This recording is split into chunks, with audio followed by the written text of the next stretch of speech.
ప్రియమైన దేవుని బిడ్డలందరికీ నా ప్రత్యేకమైన వందనాలు తెలియచేసుకుంటున్నాను. ఈరోజు ఒక ప్రాముఖ్యమైన అంశాన్ని మనము ఆలోచన చేద్దాము. అదేమంటే వేశ్యలకు పరలోకమా, వేశ్యలకు పరలోకమా. ఇదేంటి? దేవుడు పరిశుద్ధులకే పరలోకం ఇస్తాడు, పుణ్యాత్ములకే ఇస్తాడు, లేదంటే దేవుని ఆజ్ఞలను గైకున్న వారికే ఇస్తాడు. ఇలా పాపాత్ములకి, పాపం చేసిన వారికి, వేశ్యలకు, ఇలాంటి వారికి పరలోకాన్ని ఎలా ఇస్తాడు అనే మనకు ఆలోచన కలుగుతుంది. అందులోకి వేశ్యలకు పరలోకాన్ని దేవుడు ఎలాగిస్తాడు, వారికి ఎందుకు ఇస్తాడు అనే మనకి అభిప్రాయం కలుగుతుంది. యేసుక్రీస్తు వారు ఈ వేశ్యల కోసము, ఇంకా సుంకరుల కోసము, వేశ్యల కోసము ఆయన అనేక మాటలు చెప్పి, నేను నీతిమంతుల కొరకు రాలేదు, నేను సుంకరుల కోసము, పాపుల కోసము, వేశ్యల కోసమే వచ్చాను, నేను నీతిమంతుల కొరకు రాలేదు అని యేసుక్రీస్తు వారు చెప్పాడు. ఇంకా అంతేకాకుండా పరలోకములో ముందుగా వారే ప్రవేశిస్తున్నారు అని యేసుక్రీస్తు వారు చెప్పడం జరిగింది. అంటే ఈ వేశ్యల మీద, పాపుల మీద దేవుడికున్న అభిప్రాయం ఏంటి అని మనము దేవుని యొక్క గ్రంథంలోకి వెళ్ళి జాగ్రత్తగా ఆలోచన చేద్దాము. ముందుగా ఇంతవరకు ఈ ఛానల్ని చూస్తున్న వారు ముందుగా ఈ వీడియోని లైక్ చేయండి, అలాగే షేర్ చేయండి, ముఖ్యంగా సబ్స్క్రైబ్ చేసుకోండి. మనం వాక్య భాగంలోనికి వెళ్ళిపోదాము. మొదటగా ద్వితీయోపదేశకాండము 23వ అధ్యాయము 17వ వచనంలో దేవుడు వేశ్యల పట్ల, వేశ్య వృత్తి పట్ల ఆయనకున్న అభిప్రాయాన్ని తెలియపరుస్తున్నాడు. ఇశ్రాయేలీయులతో తన మాటలను ఖండితంగా చెబుతున్నాడు. ఎవరు కూడా వేశ్యలుగా ఉండొద్దు అని, వేశ్యగా మారొద్దు, వేశ్య వృత్తిని మీరు ఆశ్రయించొద్దు, వేశ్య వృత్తినిలోకి మీరు పోవద్దని దేవుడు ఇక్కడ చెప్తూ ద్వితీయోపదేశకాండము 23వ అధ్యాయము 17వ వచనంలో ఇశ్రాయేలు కుమార్తెలో ఎవతియు వేశ్యగా ఉండకూడదు దేవుడు చెప్తున్నాడు. ఇశ్రాయేలీల కుమార్తెలలో ఎవతి కూడా వేశ్యగా ఉండకూడదు, వేశ్యగా మారకూడదు. ఇశ్రాయేలు కుమారులో ఎవడును పురుషగామిగా ఉండకూడదు. పురుషుల కోసం చెప్తున్నాడు, మీరు ఎవడు కూడా పురుషగామిగా ఉండకూడదు.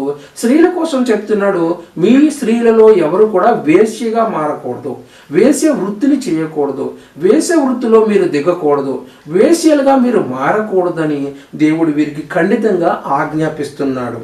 ఇక పడుపు సొమ్మునే గాని, కుక్క విలువనే గాని మొక్కుబడిగా మీ దేవుడైన యెహోవా ఇంటికి తేకూడదు. ఏలయనగా ఆ రెండును నీ దేవుడైన యెహోవాకు హేయములు. పడుపు వృత్తి ద్వారా సంపాదించిన ఆ ధనమునే గాని, కుక్కను అమ్మిన ఆ ధనమునే గాని మీ దేవునికి మొక్కుబడిగా తీసుకురాకూడదు. ఆ ధనము యెహోవాకి హేయము, అసహ్యము. చాలామంది తెలియక వారు చేసిన వృత్తిలో కొంత భాగాన్ని దేవుడికి ఇస్తూ ఉంటారు. కానుకగా కావచ్చు, దశభాగంగా కావచ్చు, వారు ఏదో విధంగా దేవుని యొక్క మందిరానికి తీసుకొచ్చి అది ఇస్తూ ఉంటారు.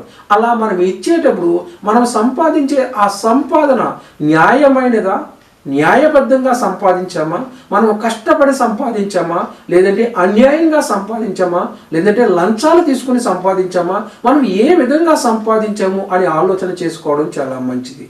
ఎందుకంటే దేవుడికి ఇచ్చేటప్పుడు అది పరిశుద్ధమైనదై ఉండాలి, అది పవిత్రమైనదై ఉండాలి. అంతేగాని మనం ఇష్టం వచ్చినట్టుగా పాపాలు చేసి పాపము సొమ్ముతో దేవునికి మనము దశంభాగాలు కానీ, కానుకలు కానీ, లేదంటే ఏ రూపాన్ని కూడా దేవుడికి మనం చెల్లించకూడదు. పడుపు సొమ్మునే కానీ, కుక్కలు అమ్మిన సొమ్ము, ఈ రెండు కూడా దేవునికి హేయములు, అసహ్యములు. ఇక లేవికాండము 19వ అధ్యాయము 29వ వచనంలో మీ దేశము వ్యభిచరింపకయు, మీ దేశము, మీ ప్రదేశము, మీ ప్రాంతము వ్యభిచరింపకయు, దుష్కామ ప్రవర్తనతో నిండకయు ఉండునట్లు. దుష్కామ ప్రవర్తన అంటే కామముతో నిండిపోయి మీ ప్రవర్తనతో మీ దేశము నిండిపోకుండా ఉండాలంటే నీ కుమార్తె వ్యభిచారిని అగుటకై ఆమెను వేశ్యగా చేయకూడదు, ఆమెను వేశ్యగా మార్చకూడదు. మీ దేశము బాగుపడాలంటే, మీరున్న గ్రామం బాగుపడాలంటే, మీరున్న ఆ ఊరు బాగుపడాలంటే ముందుగా మీ కుమార్తెలు వేశ్యలుగా మారకూడదు, వేశ్యావృత్తిలోకి వెళ్ళకూడదు, వేశ్యావృత్తిని మీరు దరిదాపుల్లో ఉంచకూడదు అని దేవుడు ఈ వేశ్య వృత్తిని అసహించుకున్నట్టుగా మనకు కనపడుతుంది. ఇశ్రాయేలీయులకు ఖండితంగా ఆజ్ఞాపిస్తున్నట్టుగా మనకు కనపడుతుంది. ఇక అంతేకాదు, మనం యెహోషువ గ్రంథం చూసుకున్నట్లయితే యెహోషువ గ్రంథము 2వ అధ్యాయము 1వ వచనంలో రాహాబ్ అనే ఒక వేశ్య కనపడుతుంది. ఆమె దగ్గరికి ఇశ్రాయేలీయులు ఆ పట్టణానికి వెళ్ళినప్పుడు వేగు చూడడానికి వేగుల వారుగా ఇద్దరు మనుషులు ఆ రాహాబ్ అనే వేశ్య దగ్గరికి వెళ్ళి ఆమె ఇంట దిగి పట్టణాన్ని పరిశీలన చేసి అక్కడ ఉన్న వాతావరణాన్ని అంతటిని తెలుసుకుని అక్కడ పండే పంటలేంటి, అక్కడ ఉన్న మనుషులు ఏంటి, ఆ పట్టణం యొక్క విధానం ఏంటి, అక్కడ ఉన్న బలం ఎంత, బలహీనత ఎంత అంతా తెలుసుకుని తిరిగి యెహోషువ దగ్గరికి వచ్చి చెప్పడానికి వారు వేశ్య దగ్గరికి వెళ్ళి వేశ్య ఇంట దిగారు. ఎందుకు వేశ్య ఇంట దిగవలసి వచ్చిందంటే, మరి పట్టణంలో ఎవరి దగ్గరికి వెళ్ళినా వారు రాజుగారికి ఇన్ఫర్మేషన్ ఇచ్చేస్తారు.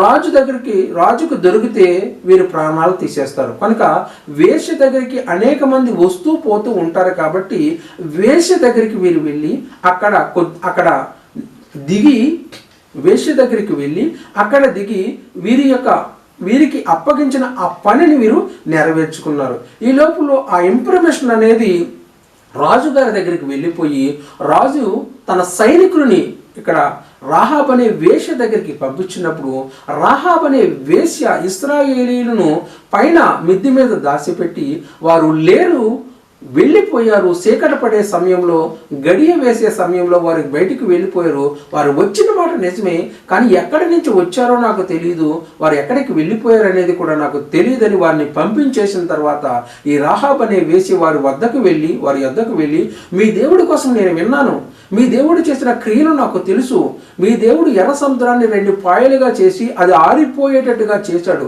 అంతేకాదు యొర్దాను నది అవతలనున్న 2 రాజులను మీరు ఎలా ఓడించారో నాకు తెలుసు, మీ దేవుడు గొప్పతనం తెలుసు, అవన్నీ మేము వింటున్నప్పుడు మా గుండెలు కరిగిపోయినవి. మీరు తప్పకుండా ఈ దేశానికి వస్తారు, ఈ దేశాన్ని జయిస్తారు, ఈ దేశాన్ని తుత్తునీలుగా చేసేస్తారు, ఈ దేశాన్ని మీరు శుభ్రంగా కాల్చి పడేస్తారు.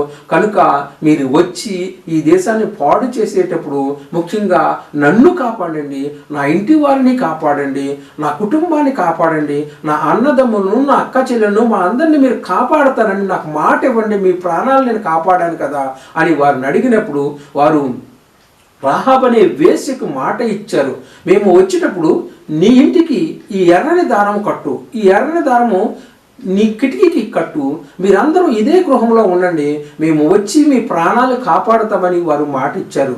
అలా మాట ఇచ్చినట్టుగానే వారు యెరికో పట్టణానికి యుద్ధానికి వచ్చినప్పుడు ఆ కుటుంబాన్ని వారు కాపాడి ఇశ్రాయేలీయులతో సమానంగా వారిని తీసుకుని వెళ్ళిపోయారు. తరువాత కాలంలో ఈ రాహాబ్ అనే వేశ్య కోసం మనం ఆలోచన చేసినట్లయితే ఈ రాహాబ్ అనే వేశ్యను మత్తయి సువార్త 1వ అధ్యాయము 5వ వచనం మనం గమనించినట్లయితే నయస్సోను సల్మానును కనెను, సల్మాను రాహాబునందు బోయాజును కనెను, బోయాజు రూతునందు ఓబేదును కనెను, ఓబేదు యెషయాని కనెను. ఇక్కడ ఈ సల్మాను రాహాబునందు బోయాజును కన్నాడట, బోయాజు రూతునందు ఓబేదును కన్నాడట, ఓబేదు యెషయాని కన్నాడట, యెషయా దావీదును కన్నాడు. అంటే దావీదు, రాజైన దావీదు ఎవరి గర్భవాసంలోంచి వచ్చాడంటే వేశ్య అయిన రాహాబు గర్భవాసంలో నుంచి వచ్చేటట్టుగా మనకు అర్థమవుతుంది. అంటే యేసుక్రీస్తుని కనిన మరియా ఆయన భర్త ఇద్దరు కూడా దావీదు గర్భంలో నుంచే వచ్చారు, వారు దావీదు సంతానమే. అంటే యేసుక్రీస్తు వారి యొక్క తల్లిదండ్రులు ఇద్దరు కూడా అదే గర్భంలో నుంచి వచ్చినట్టుగా మనకి కనబడుతుంది. అంతేకాకుండా దేవుడు రాహాబ్ అనే వేశ్య కొరకు, ఈమె కొరకు కొత్త నిబంధనలో మత్తయి సువార్తలో రాయించాడు. అంతేకాకుండా హెబ్రీయులకు రాసిన పత్రికలో కూడా ఆవిడ గురించి రాశాడు. అంతేకాకుండా యాకోబు పత్రికలో కూడా ఆవిడ గురించి రాయించడం జరిగింది. అంటే ఒక వేశ్యను దేవుడు ఎంత జ్ఞాపకం చేసుకుంటున్నాడంటే, ఒక చిన్న పని చేసింది ఆవిడ ఇశ్రాయేలీయులను దాచిపెట్టి వారి ప్రాణం కాపాడింది. ఆ ప్రాణం కాపాడినందుకు దేవుడు ఎంత జ్ఞాపకం పెట్టుకున్నాడో మనం ఒకసారి ఆలోచన చేయండి. అయితే వేశ్యలకు దేవుడు ఎంత మంచి స్థానాన్ని ఇచ్చాడు, కానీ వేశ్య వృత్తిని అసహించుకుంటున్నాడు. ఇక్కడ దేవుడు వేశ్యల పట్ల దేవుడు మంచి అభిప్రాయంతోనే ఉన్నాడు, కానీ వేశ్య వృత్తిని అసహించుకుంటున్నాడు. ఆ వృత్తి మీరు చేయొద్దు, వేశ్య వృత్తి మీలో ఉండకూడదు అని దేవుడు ఖచ్చితంగా ఇక్కడ వారికి చెప్పడం జరిగింది. ఇంకా యోహాను సువార్త 8వ అధ్యాయంలోకి వచ్చేసరికి యేసుక్రీస్తు వారి దగ్గరికి ఒక వేశ్యను పట్టుకొని వచ్చారు.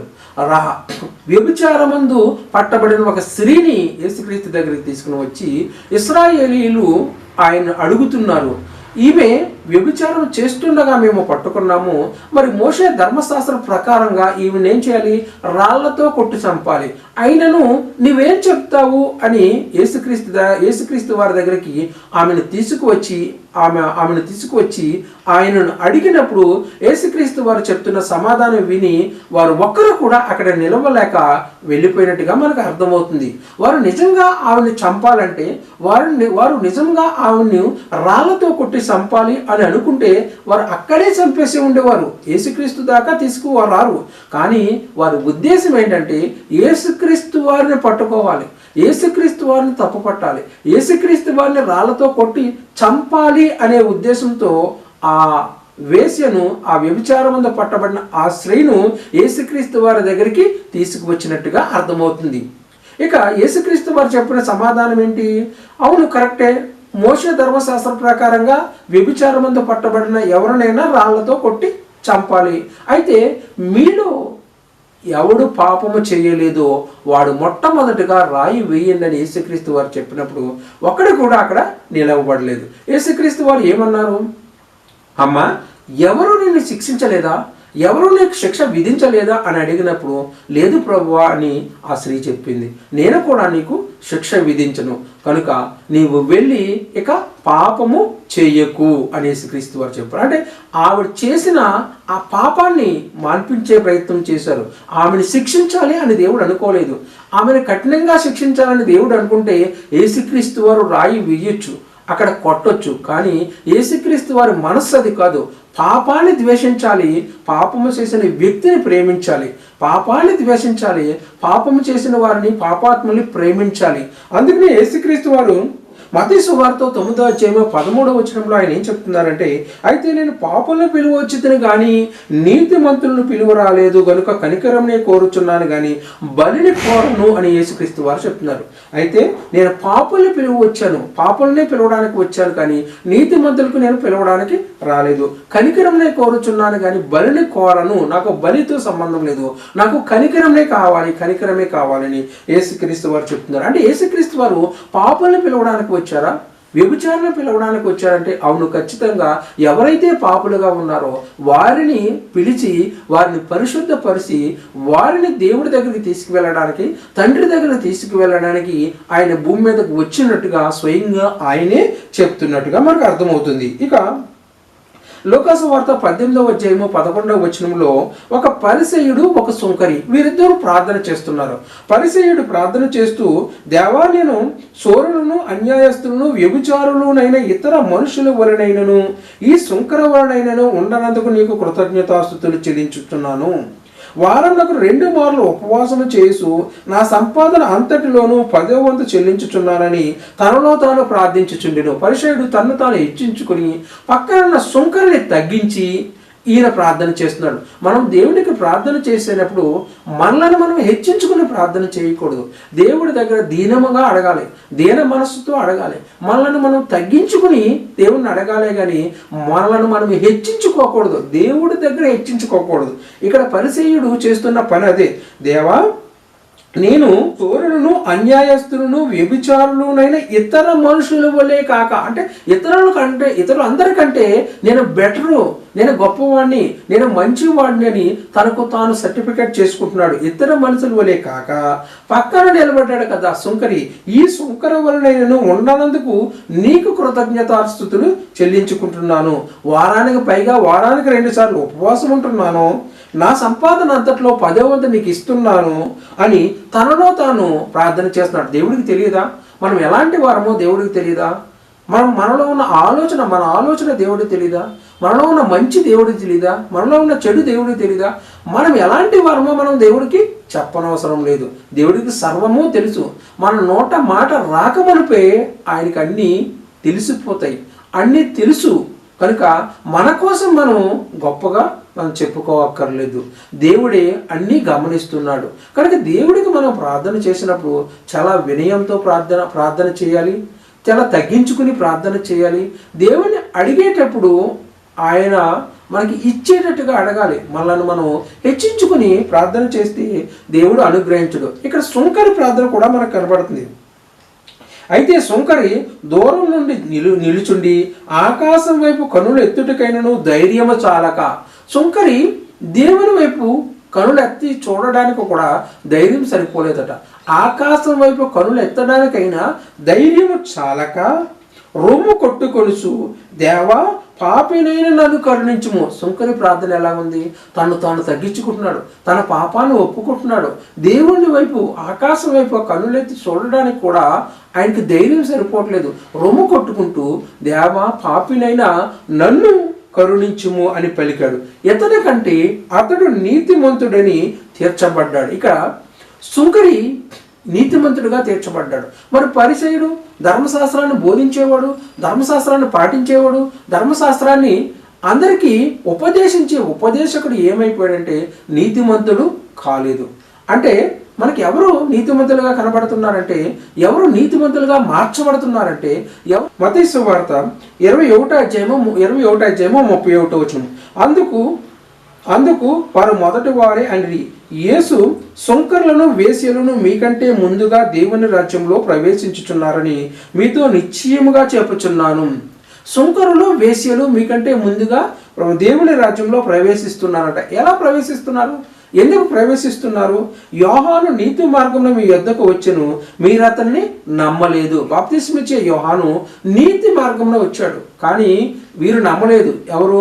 పరిసయ్యులు, సదుకాయులు, దేవుని వాక్యాన్ని ప్రకటించేవారు, వాక్యాన్ని బోధించేవారు.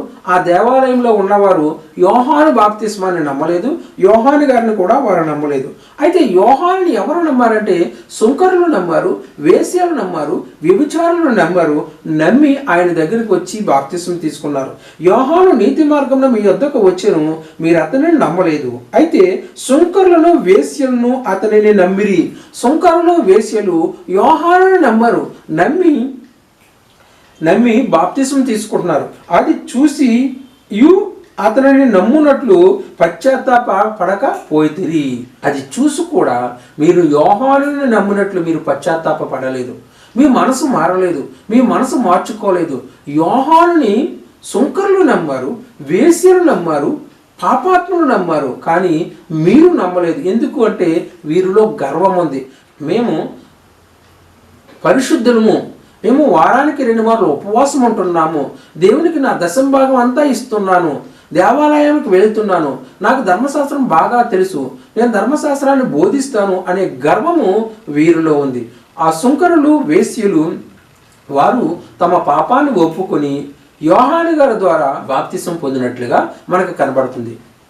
దీన్ని బట్టి మనకేం అర్థమవుతుందంటే సుంకరులు వేశ్యలు ముందుగా దేవుని రాజ్యంలో ప్రవేశించినట్లుగా మనకు అర్థమవుతుంది. అందుకే యేసుక్రీస్తు వారు చెప్తున్నారు, మీకంటే ముందుగా వేశ్యలు సుంకరులు పరలోక రాజ్యంలో ప్రవేశిస్తున్నారు అని యేసుక్రీస్తు వారు చెప్తున్నారు. అంటే వేశ్య వృత్తిని దేవుడు వ్యతిరేకిస్తున్నాడు, వేశ్యలను దేవుడు ప్రేమిస్తున్నాడు, ఆయన మంచివారుగా మారుస్తున్నాడు.